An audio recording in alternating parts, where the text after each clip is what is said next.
क्या आपने कभी सोचा है कि क्या इस धरती पर आज भी कोई अमर व्यक्ति जीवित हो सकता है? क्या ये सिर्फ एक कल्पना है या फिर सचमुच 7 ऐसे महान योद्धा और ऋषि हैं जो मृत्यु से परे हैं?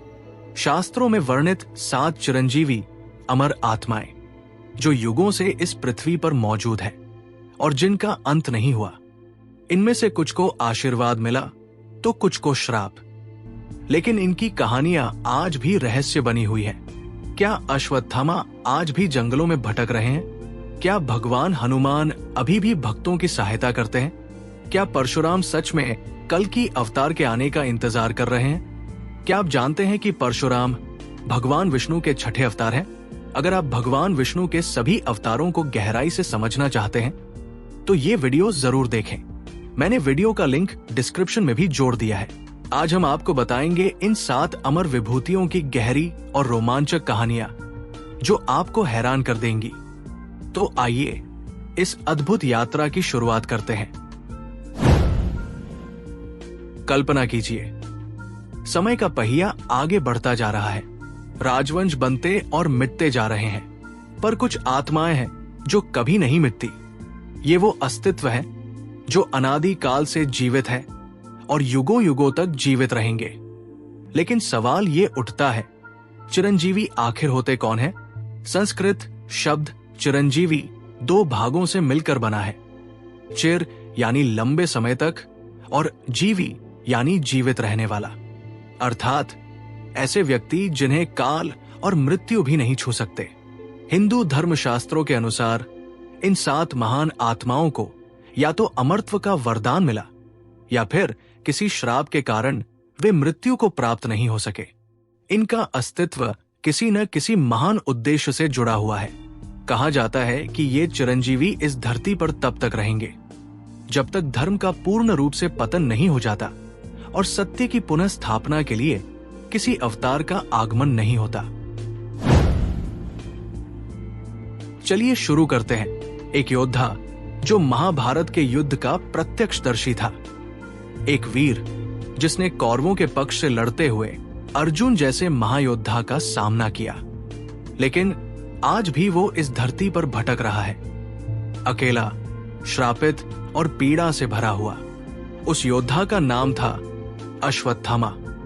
वो महर्षि द्रोणाचार्य का पुत्र था जो अमरता के वरदान से नहीं बल्कि भगवान कृष्ण के श्राप से अमर हुआ।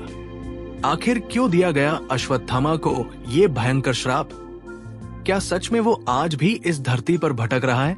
आइए जानते हैं। महाभारत का महायुद्ध समाप्त हो चुका था। पांडवों ने विजय प्राप्त कर ली थी, लेकिन कौरव सेना के बचे हुए योद्धा इस हार को स्वीकार नहीं कर पाए। गुरु द्रोणाचार्य के पुत्र अश्वत्थामा ने प्रतिशोध की अग्नि में जलते हुए एक भयानक निर्णय लिया। एक काली रात को जब पांडवों का शिविर गहरी नींद में था, अश्वत्थामा ने अकेले ही वहां हमला कर दिया। उसने नींद में सोए हुए पांडवों के पुत्रों उपपांडवों का निर्मम संहार कर दिया। जब अर्जुन और श्री कृष्ण को इस नृशंस हत्या का पता चला तो उन्होंने अश्वत्थामा को दंड देने का निश्चय किया। अर्जुन ने अश्वत्थामा से ब्रह्मास्त्र वापस लेने को कहा, लेकिन अश्वत्थामा इसे नियंत्रित नहीं कर पाया। उसने अपने ब्रह्मास्त्र को अभिमन्यु की पत्नी उत्तरा के गर्भ में पल रहे शिशु परीक्षित पर छोड़ दिया। ये देखकर भगवान श्री कृष्ण ने अश्वत्थामा को भयंकर श्राप दिया। हे अश्वत्थामा, तूने निहत्थों और मासूमों की हत्या की है, इसलिए तू अनंत काल तक इस पृथ्वी पर अकेला पीड़ा में भटकता रहेगा। तेरा शरीर कभी भी पूरी तरह स्वस्थ नहीं होगा और तुझे कोई भी मुक्ति प्राप्त नहीं होगी। कहा जाता है कि तब से अश्वत्थामा आज भी इस धरती पर जीवित है। 2. कभी सोचा है कि क्या कोई असुर भी इतना पुण्यशाली हो सकता है कि उसे स्वयं भगवान से अमरत्व का वरदान मिल जाए? क्या कोई राक्षस इतना दयालु और न्यायप्रिय हो सकता है कि देवता भी उसके शासन की प्रशंसा करें? अगर हां, तो वो कोई और नहीं बल्कि महाबली थे। राजा महाबली, वो असुर सम्राट जो स्वर्ग तक को जीतने की शक्ति रखते थे, लेकिन जिन्होंने अपनी समस्त संपत्ति और राज्य दान में दे दिया। उनकी कहानी एक योद्धा की नहीं, बल्कि एक ऐसे महान दानी राजा की है जिसे उसकी उदारता और सत्यनिष्ठा के कारण अमरता का वरदान मिला। त्रेता युग का समय था। राजा महाबली असुरों के महाबली वंश से थे, लेकिन वे अपने पूर्वजों की तरह अधर्मी नहीं थे। वे इतने न्यायप्रिय और दयालु थे कि उनके राज्य में कोई भी दुखी या गरीब नहीं था। उनकी शक्ति इतनी बढ़ गई कि उन्होंने स्वर्ग पर भी अधिकार कर लिया। देवताओं के राजा इंद्र भयभीत हो गए। उन्होंने भगवान विष्णु से सहायता मांगी। भगवान विष्णु ने वामन अवतार लिया, एक छोटे ब्राह्मण बालक के रूप में। वामन भगवान राजा महाबली के दरबार में पहुंचे और दान मांगा। हे राजन, मैं केवल 3 पग भूमि चाहता हूं। महाबली ने हंसते हुए कहा, बस 3 पग? ये तो बहुत छोटा दान है, तुम पूरी पृथ्वी मांग सकते हो। लेकिन जैसे ही राजा महाबली ने वचन दिया, वामन भगवान ने विराट रूप धारण कर लिया। पहले पग में उन्होंने पूरी पृथ्वी को नाप लिया, दूसरे पग में संपूर्ण ब्रह्मांड को कवर कर लिया। अब तीसरा पग रखने के लिए कोई स्थान नहीं बचा था। राजा महाबली मुस्कुराए और बोले, प्रभु, मेरा सिर अभी भी बचा है, आप अपना तीसरा पग मेरे सिर पर रखें। वामन भगवान ने उनके सिर पर पग रखा और महाबली पाताल लोक चले गए। लेकिन उनकी भक्ति और दानवीरता से प्रसन्न होकर भगवान विष्णु ने उन्हें अमरत्व का वरदान दिया। हे महाबली, तुम चिरंजीवी रहोगे और हर वर्ष एक दिन तुम अपनी प्रजा से मिलने पृथ्वी पर आओगे। आज भी इस परंपरा को ओणम पर्व के रूप में मनाया जाता है। 3. यदि सनातन धर्म के सबसे महान ग्रंथों की बात की जाए तो एक नाम बार बार सामने आता है, महर्षि व्यास। वे केवल एक ऋषि नहीं थे, बल्कि संपूर्ण वेदों और महाभारत के रचयिता थे। उन्हें व्यास यानी विभाजन करने वाला कहा जाता है, क्योंकि उन्होंने वेदों को 4 भागों में विभाजित किया था। लेकिन क्या आप जानते हैं, महर्षि व्यास न केवल एक महान ऋषि थे, बल्कि वे चिरंजीवी भी हैं। कहा जाता है कि वे आज भी हिमालय में तपस्या कर रहे हैं। द्वापर युग के प्रारंभ में सत्यवती और महर्षि पराशर के पुत्र के रूप में व्यास का जन्म हुआ। जन्म से ही वे दिव्य शक्तियों से युक्त थे। बचपन से ही उन्होंने कठोर तपस्या की और वेदों का गहन अध्ययन किया। लेकिन जब उन्होंने देखा कि समय के साथ वेदों का ज्ञान लुप्त होता जा रहा है, तो उन्होंने इसे संरक्षित करने का निश्चय किया। उन्होंने वेदों को 4 भागों में विभाजित किया, ऋग्वेद, यजुर्वेद, सामवेद और अथर्ववेद। इसलिए वे वेद व्यास कहलाए। उन्होंने महाभारत की रचना भी की, जिसे पंचम वेद कहा जाता है। इतिहास में पहली बार एक ऋषि ने इतना विस्तृत ग्रंथ लिखा, जिसमें भगवान कृष्ण के उपदेश भी शामिल थे, जिसे हम आज भगवद गीता के रूप में जानते हैं। चिरंजीवी होने का रहस्य। महाभारत के युद्ध के बाद महर्षि व्यास ने ध्यान और तपस्या में अपना जीवन समर्पित कर दिया। कहा जाता है कि भगवान शिव की कृपा से उन्हें अमरत्व का वरदान प्राप्त हुआ। शिव जी का आशीर्वाद कई महान योद्धाओं और ऋषियों को प्राप्त था। लेकिन क्या आप जानते हैं कि शिव के 11 रुद्र अवतार कौन कौन से हैं? मैंने इस पर एक पूरा वीडियो बनाया है, जिसका लिंक डिस्क्रिप्शन में भी दिया गया है। आज भी मान्यता है कि वे हिमालय में गुप्त स्थान पर साधना कर रहे हैं। कई योगियों और संतों ने दावा किया है कि उन्हें कभी कभी हिमालय के गुफाओं में एक दिव्य पुरुष के दर्शन होते हैं, जो व्यास जी हो सकते हैं। आपने कभी सुना है कि आज भी हनुमान जी इस धरती पर विचरण कर रहे हैं? वे केवल एक वीर योद्धा नहीं थे, बल्कि भक्ति और शक्ति का ऐसा संगम थे जिनका कोई दूसरा उदाहरण नहीं। अजय, अमर और अपराजेय। लेकिन क्या आपको पता है कि हनुमान जी को अमरता का वरदान स्वयं भगवान श्री राम ने दिया था? कहा जाता है कि वे आज भी इस धरती पर मौजूद हैं और कलयुग के अंत तक रहेंगे। हनुमान जी का जन्म अंजना पर्वत पर माता अंजना और केसरी के पुत्र के रूप में हुआ। लेकिन वे केवल एक साधारण वानर नहीं थे। श्री राम के परम भक्त, वेदों के ज्ञाता, ब्रह्मचारी और अद्भुत शक्तियों से युक्त। बचपन में ही उन्होंने सूर्य को फल समझकर निगल लिया था। जब माता सीता का हरण हुआ तो हनुमान जी ने लंका जाकर रावण की पूरी नगरी को हिला दिया। लंका दहन कर राम सेतु के निर्माण में महत्वपूर्ण भूमिका निभाई। राम रावण युद्ध के दौरान लक्ष्मण मूर्छित हुए। तब संजीवनी बूटी लाने के लिए उन्होंने पूरा पर्वत ही उठा लिया। चिरंजीवी होने का वरदान। युद्ध समाप्त होने के बाद भगवान श्री राम हनुमान जी के प्रेम और सेवा से इतने प्रसन्न हुए कि उन्होंने उन्हें अमरत्व का वरदान दे दिया। हे हनुमान, जब तक इस धरती पर श्री राम का नाम लिया जाएगा, तुम इस संसार में जीवित रहोगे और भक्तों की सहायता करते रहोगे। कहा जाता है कि हनुमान जी आज भी जीवित हैं और भक्तों की पुकार सुनते हैं। कई संतों और ऋषियों ने उनके दर्शन का दावा किया है।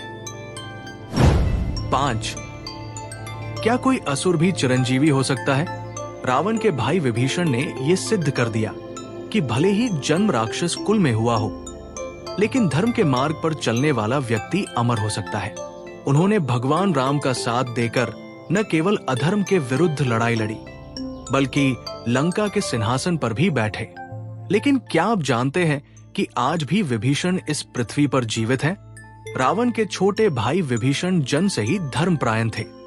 जब रावण ने माता सीता का हरण किया तो विभीषण ने उसे समझाने की बहुत कोशिश की कि वो श्री राम से क्षमा मांगे और माता सीता को लौटा दे।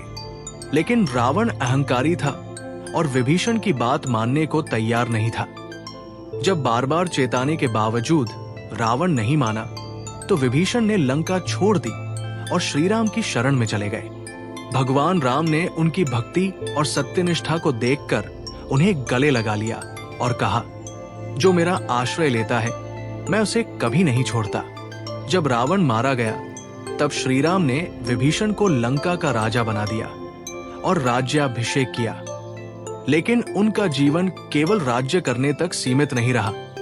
जब श्री राम पृथ्वी से अपने लोक वापस जाने वाले थे तब उन्होंने विभीषण को आशीर्वाद दिया, तुम युगों युगों तक जीवित रहोगे और धर्म की रक्षा करते रहोगे। कहा जाता है कि विभीषण आज भी इस संसार में जीवित है और भगवान विष्णु की भक्ति में लीन है। कुछ मान्यताओं के अनुसार वे अभी भी दक्षिण भारत के किसी गुप्त स्थान पर रहकर राम नाम का जाप कर रहे हैं। 6. क्या कोई योद्धा अनंत काल तक जीवित रह सकता है? परशुराम जी केवल एक ऋषि नहीं, बल्कि भगवान विष्णु के छठे अवतार हैं। वे न केवल अमर हैं, बल्कि कहा जाता है कि कलयुग के अंत में वे भगवान कल्कि को दिव्य शिक्षा देंगे। यानी वे त्रेता, द्वापर और कलयुग तीनों युगों में अपनी उपस्थिति दर्ज कराते रहेंगे। भगवान परशुराम का जन्म भृगु वंशी महर्षि जमदग्नि और माता रेणुका के घर हुआ। वे जन्म से ही असाधारण शक्तियों से युक्त थे, शस्त्र और शास्त्र दोनों में निपुण। वे ब्राह्मण कुल में जन्मे, लेकिन उनका पराक्रम किसी क्षत्रिय से कम नहीं था। 21 बार पृथ्वी को क्षत्रियों से मुक्त किया। जब सहस्त्रार्जुन ने उनके पिता का वध किया तो परशुराम ने प्रतिज्ञा ली कि वे धरती से अधर्मी क्षत्रियों का नाश करेंगे। उन्होंने 21 बार संपूर्ण पृथ्वी से अधर्मियों का विनाश किया। उनकी सबसे बड़ी विशेषता, वे आज भी जीवित है और हर युग में धर्म की रक्षा के लिए प्रकट होते हैं। भगवान शिव ने परशुराम को एक अमोघ परशु फरसा प्रदान किया और उन्हें अमरत्व का आशीर्वाद दिया। कहा जाता है कि वे आज भी महेंद्र पर्वत पर तपस्या कर रहे हैं और उचित समय आने पर प्रकट होंगे। कलयुग के अंत में जब भगवान विष्णु कल्कि अवतार लेंगे तब परशुराम ही उन्हें दिव्य अस्त्र शस्त्र प्रदान करेंगे। 7. क्या आप जानते हैं कि महाभारत युद्ध में लड़ने वाले योद्धाओं में से केवल कुछ ही जीवित बचे थे? उनमें से एक थे कृपाचार्य। वो एक ऐसे गुरु थे जिनकी विद्या अपार थी और जिनका तप उन्हें चिरंजीवी बना गया। कहा जाता है कि वे आज भी इस धरती पर जीवित हैं और धर्म की रक्षा कर रहे हैं। कृपाचार्य का जन्म एक दिव्य संयोग से हुआ था। उनके पिता महर्षि शरदवान तपस्या कर रहे थे, लेकिन देवराज इंद्र को यह डर था कि वो इतने शक्तिशाली हो जाएंगे कि देवताओं के लिए खतरा बन सकते हैं। इंद्र ने उनकी तपस्या भंग करने के लिए एक अप्सरा को भेजा, लेकिन महर्षि ने अपनी सभी इच्छाओं को त्याग दिया। इसी त्याग के कारण कृपाचार्य और उनकी बहन कृपी का जन्म हुआ। भीष्म पितामह ने उन्हें पाला और वे कौरव पांडवों के गुरु बने। महाभारत युद्ध में भूमिका। जब महाभारत युद्ध हुआ तो कृपाचार्य कौरवों की ओर से लड़े, लेकिन युद्ध के अंत में वे कुछ गिने चुने योद्धाओं में से एक थे जो जीवित बचे। उन्होंने युद्ध समाप्त होने के बाद परीक्षित, अर्जुन के पौत्र, के गुरु के रूप में शिक्षा दी और धर्म की रक्षा का संकल्प लिया। कृपाचार्य अपनी तपस्या, ज्ञान और धर्मपरायणता के कारण अमरता को प्राप्त हुए। ऐसा माना जाता है कि वे आज भी जीवित हैं और धर्म व वेदों की रक्षा कर रहे हैं। कई संतों और ऋषियों ने उनके दर्शन का दावा किया है, लेकिन वे केवल उन्हीं को दिखाई देते हैं जो सच्चे ज्ञान और भक्ति के मार्ग पर चलते हैं। अब हमने सातों चिरंजीवियों की कथा जान ली, लेकिन क्या आपको पता है कि इन 7 अमर विभूतियों का कलयुग में क्या उद्देश्य है? क्या वे आज भी इस दुनिया में हैं और किसी विशेष उद्देश्य की पूर्ति कर रहे हैं? कुछ मान्यताओं के अनुसार चिरंजीवी आज भी गुप्त रूप से इस संसार में मौजूद है और धर्म की रक्षा कर रहे हैं। आइए जानते हैं कि इनका कलयुग में क्या योगदान है। एक अश्वत्थामा शापित योद्धा का जीवन आज कैसा है? कहा जाता है कि अश्वत्थामा आज भी धरती पर भटक रहे हैं, अपने शाप का प्रायश्चित कर रहे हैं। कई लोगों ने मध्य प्रदेश के जंगलों में एक दिव्य लेकिन घायल योद्धा को देखने का दावा किया है। 2 राजा महाबली, क्या वे फिर से भारत आएंगे? कई हिंदू ग्रंथों में लिखा है कि महाबली भविष्य में विष्णु के कल की अवतार के समय वापस आएंगे और अपनी प्रजा के साथ पुनः शासन करेंगे। 3 व्यास महर्षि आज भी वेदों की रक्षा कर रहे हैं। कहा जाता है कि व्यास जी आज भी हिमालय के किसी गुप्त स्थान पर निवास करते हैं और धर्मशास्त्रों की रक्षा कर रहे हैं। 4 हनुमान संकटमोचक आज भी हमारी रक्षा कर रहे हैं। हनुमान जी को कई भक्तों ने कठिन परिस्थितियों में मदद करते हुए अनुभव किया है। वे आज भी वहां प्रकट होते हैं जहां सच्चे मन से उनका आह्वान किया जाता है। 5 विभीषण, क्या वे राम नाम का जाप कर रहे हैं? कुछ मान्यताओं के अनुसार विभीषण अभी भी दक्षिण भारत में किसी गुप्त स्थान पर भगवान विष्णु की भक्ति में लीन है। 6 परशुराम, कलयुग के अंत में उनका क्या योगदान होगा? भगवान परशुराम ही कल की अवतार को युद्ध कला और दिव्य अस्त्र शस्त्र प्रदान करेंगे। वे महेंद्र पर्वत पर तपस्या कर रहे हैं और उचित समय आने पर प्रकट होंगे। 7 कृपाचार्य, क्या वे अब भी धर्म के संरक्षक हैं? कहा जाता है कि कृपाचार्य आज भी जीवित है और सत्य धर्म की रक्षा करने वाले योग्य शिष्यों की तलाश में है। कई संतों, ऋषियों और साधकों ने समय समय पर इन चिरंजीवियों के दर्शन का दावा किया है। कुछ ग्रंथों के अनुसार ये 7 अमर विभूतियां तभी प्रकट होती हैं जब संसार को उनकी सबसे अधिक आवश्यकता होती है। शायद वे हमारे बीच ही हैं, लेकिन हमें उनके अस्तित्व को समझने के लिए सच्ची भक्ति और ज्ञान की आवश्यकता है। क्या आप सच में मानते हैं कि ये सिर्फ एक कहानी थी? अगर आप भी इन रहस्यों को और गहराई से जानना चाहते हैं तो लाइक करें, शेयर करें और चैनल को सब्सक्राइब करें।